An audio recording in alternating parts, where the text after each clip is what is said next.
Indian national students organisation का 21वां स्थापना दिवस इस वर्ष हिसार में मनाया जा रहा है और उसका न्योता देने के कार्यक्रम में विभिन्न कॉलेजों, गांव, शहरों का, यूनिवर्सिटीज़ का दौरा करने का मुझे अवसर मिला। जितना उत्साह और जो इस बार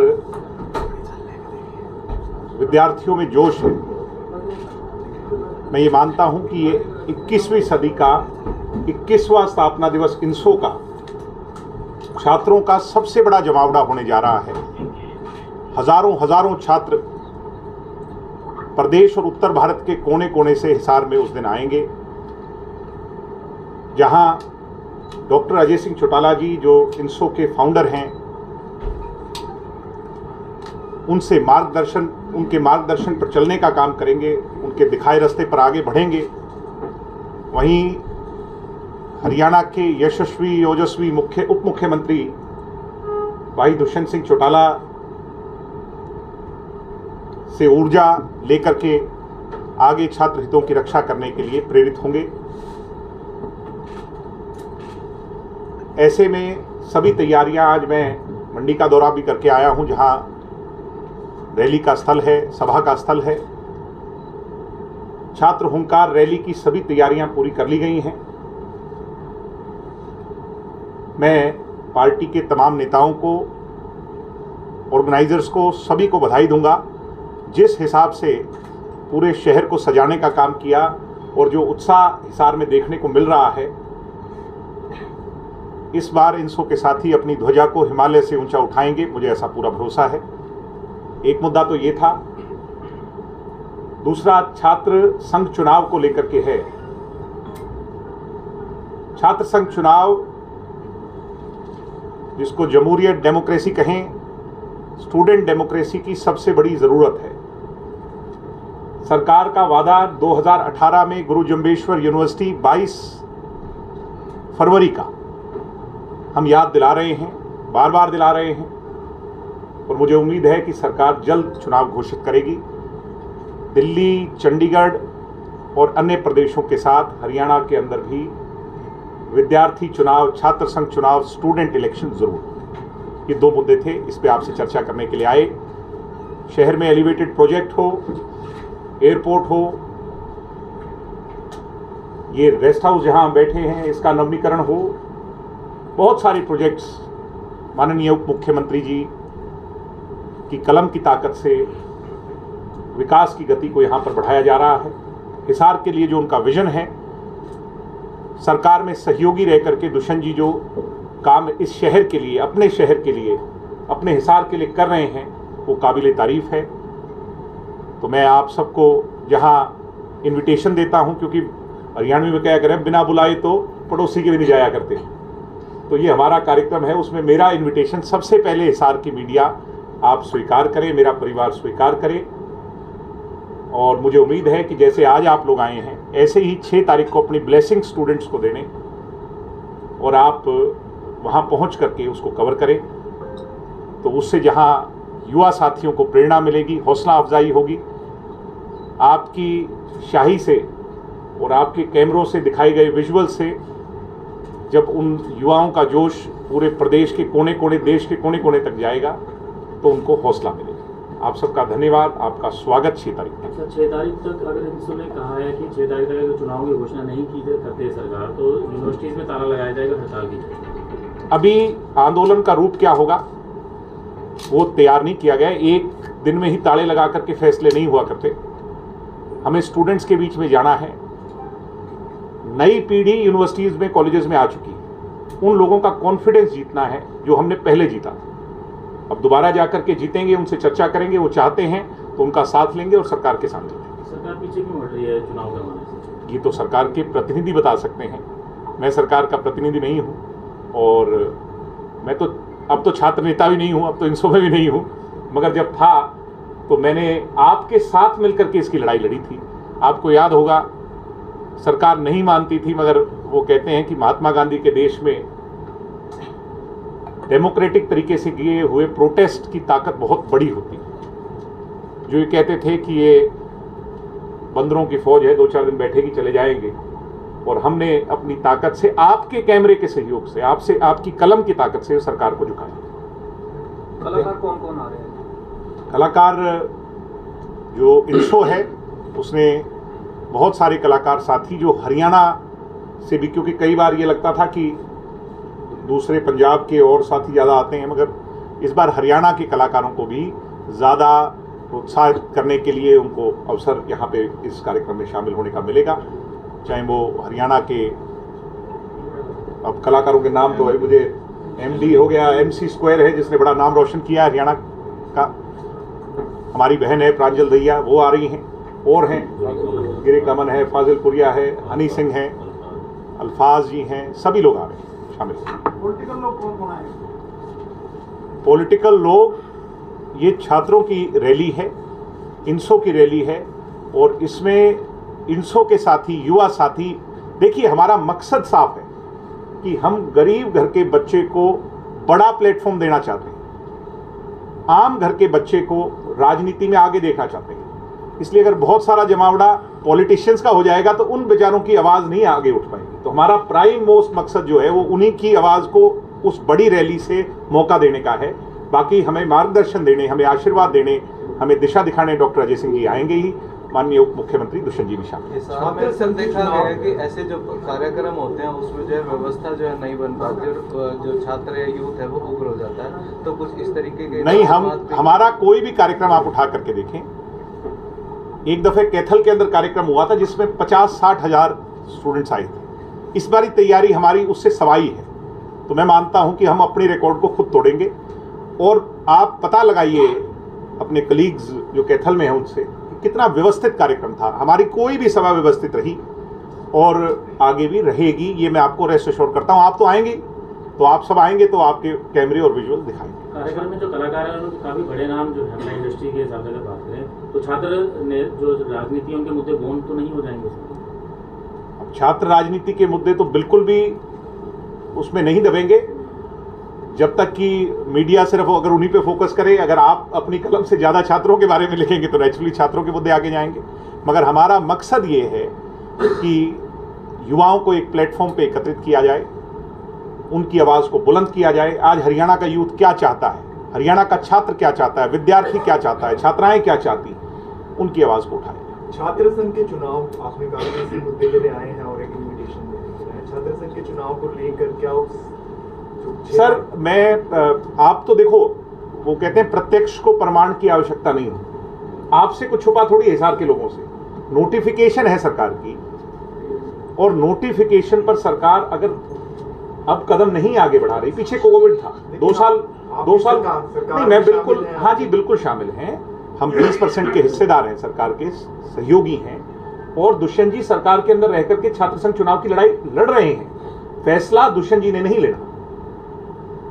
इसलिए मैं ये कहना चाह रहा हूं कि सरकार अपने वादे को पूरा करे। हम कोई ज्यादा नहीं चाहते, हम तो सिर्फ इतना चाह रहे हैं कि सरकार का जो वादा आपके सामने 2018 में ईमेल के माध्यम से लेटर जारी हुआ था, माननीय मुख्यमंत्री जी और शिक्षा मंत्री जी तत्कालीन रामविलास शर्मा जी दोनों ने कमिटमेंट किया था प्रत्यक्ष छात्र संघ चुनाव का। उसको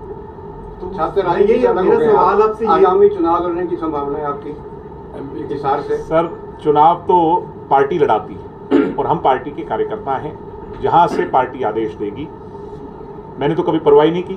पार्टी ने, वो कहते हैं आग का दरिया डूब के जाना है, तो हमने तो जो भी पार्टी ने आदेश दिया हम तो उसी के लिए तैयार रहे, आगे भी रहेंगे, कहीं भी पार्टी आदेश हो।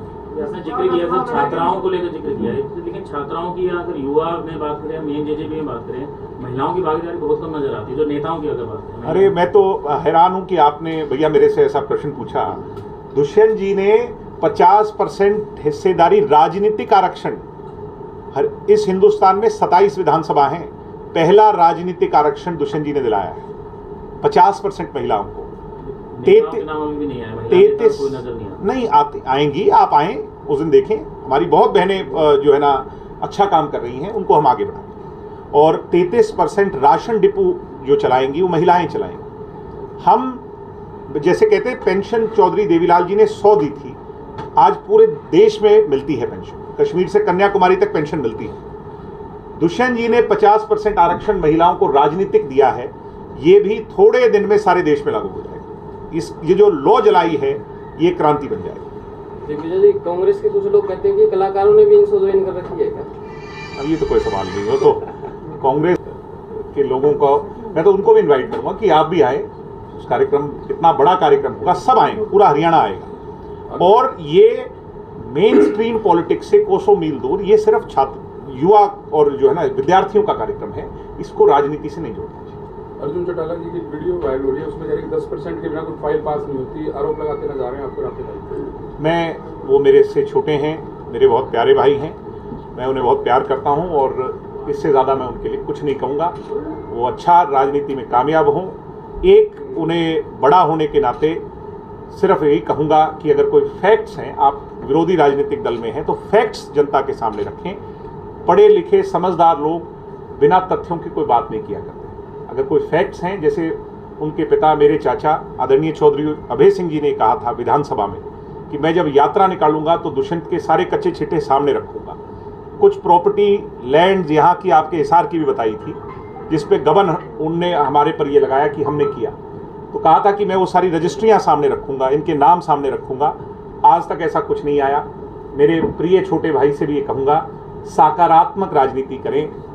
अभी आप नए हैं, हम भी नए हैं, अभी लोगों को सकारात्मकता सुननी है आपसे। चौधरी देवीलाल जी का आप खून है, नकारात्मकता नहीं सुननी। नेगेटिव पॉलिटिक्स को लोग डिसलाइक करते हैं।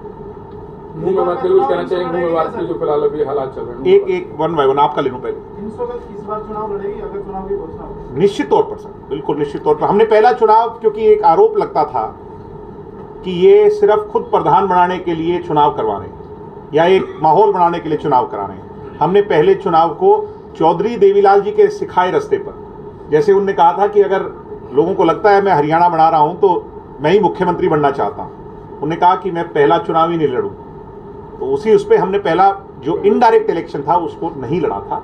हम इस चुनाव को जरूर लड़ेंगे जब भी चुनाव होंगे, और हम राजस्थान में भी बहुत अच्छा काम कर रहे हैं। आपको खुशी होगी कि आपके हरियाणा की ऑर्गेनाइजेशन ने जोधपुर की यूनिवर्सिटी के अंदर जाकर के वहाँ पर हमने विजय हासिल करी। ऐसे ही हमने अन्य प्रदेशों में, पंजाब में आज हमारा जनरल सेक्रेटरी है पंजाब यूनिवर्सिटी में, दिल्ली यूनिवर्सिटी में कई कॉलेजेस में हमारे प्रधान हैं। बहुत अच्छा काम इंसो कर रही है और ये एक रिफॉर्म है।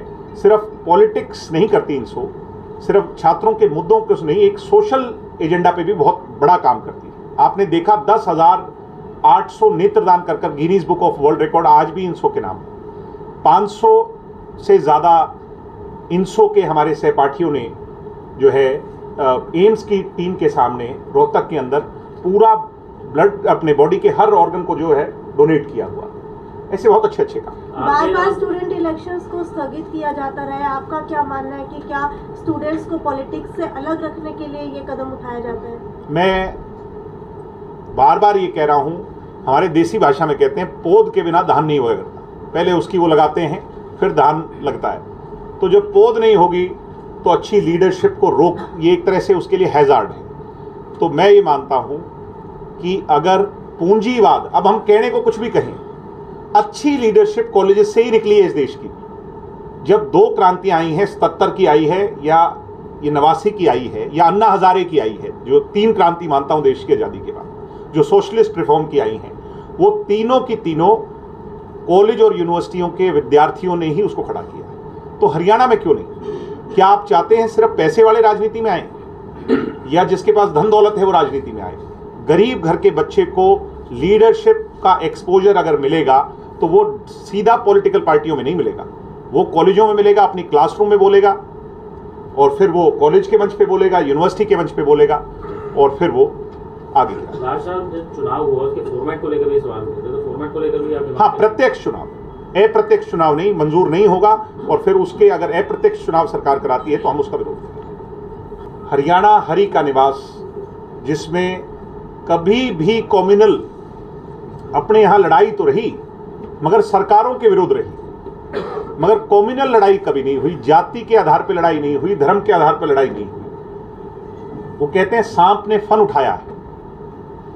ये जो कोई भी है, जिस भी रूप में ये राक्षस रूपी ये जो एजेंडा है, इसने जो फन उठाया है इसको अभी दबा देना चाहिए। अन्यथा इसका बहुत नुकसान होगा। सरकार बहुत अच्छा एक्ट कर रही है, बहुत मुकदमे दर्ज हुए हैं। हरियाणा में दोबारा ऐसी घटना देखने को ना मिले, इसके लिए सरकार साइलेंटली कार्रवाई करे, मगर ऐसी कार्रवाई करे जिसकी जो है ना आवाज़ दूर तक कि दोबारा हरियाणा के अंदर जाति और धर्म के नाम पर, अब पीछे एक कैथल का मामला है जहां 2 जातियां भिड़ गई। महापुरुषों की कोई जाति नहीं हो सकती, किसी के बुत के आगे अगर कास्ट लगे तो ये गलत है सबकी। अब चौधरी देवीलाल जी की अगर जाति लगा दें तो वो कोई एक जात के नेता थोड़ी, जो बड़े बड़े नेता हुए, बाबा साहब अंबेडकर हुए, वो कोई एक जात के नेता थोड़ी हुए। तो जाति और धर्म पे हमने नहीं लड़ना, हमने एक रहना है और हरियाणा को एक रखना है। हरि का निवास सेना आपने कहा था कि सर सब कैसे कर सकती है पुलिस का? सबके लिए पुलिस अवेलेबल नहीं होती, इस तरह कहते हैं। नहीं, उनका कोई कहने का मतलब कुछ और था, उसको कुछ और बनाया गया। उनका कहने का मतलब यही होगा कि हमें ज़्यादा पुलिस, अतिरिक्त पुलिस की भर्तियां करनी चाहिए, जिससे हम सबको प्रोटेक्शन। चाइना को लेकर काफी बयानबाजी हुई, तो आपको लेकर कहा गया कि आपने एक भी चुनाव आज तक नहीं जीता है। तो मैंने चुनाव लड़ा कैसा, कौन सा चुनाव लड़ा है? वो चुनाव लड़ा है जहां पर स्ट्रगल था। जो सबसे मुश्किल है वहां मुझे उतारे। मैंने चुनाव मुख्यमंत्रियों के, या तो जो पूर्व में रहे हैं उनके खिलाफ लड़ा, या उनके खिलाफ लड़ा जो मुख्यमंत्री बनने की दौड़ में सबसे आगे चल रहे थे, और उनको पराजित किया। आपके बयान को चाहता हूं कि वो मेरे बयान को तवज्जो ना दें। सर, जैसे जेडीपी और इनेलो दोनों चौधरी देवीलाल जी के नाम से वोट मांगते हैं, लोग किन की बातों पे भरोसा करें कि हाँ देवीलाल जी की पर्चियों पर ये पार्टी चलेगी? ये लोगों ने तय करना है, और लोग जमहूरियत के अंदर अपने वोट से तय करते हैं। 17% वोट दुष्यंत जी के पक्ष में है, 1% वोट इनेलो के पक्ष में है, तो जमहूरियत का फैसला आपके सामने है। कलेक्टर साहब ने कहा था सर जो दंगा करने वाले हैं उनसे इसका सारा का सारा जाना जो वसूला जाएगा। अब दंगा करने वालों के पास में कुछ होगा तभी कुछ होगा ना।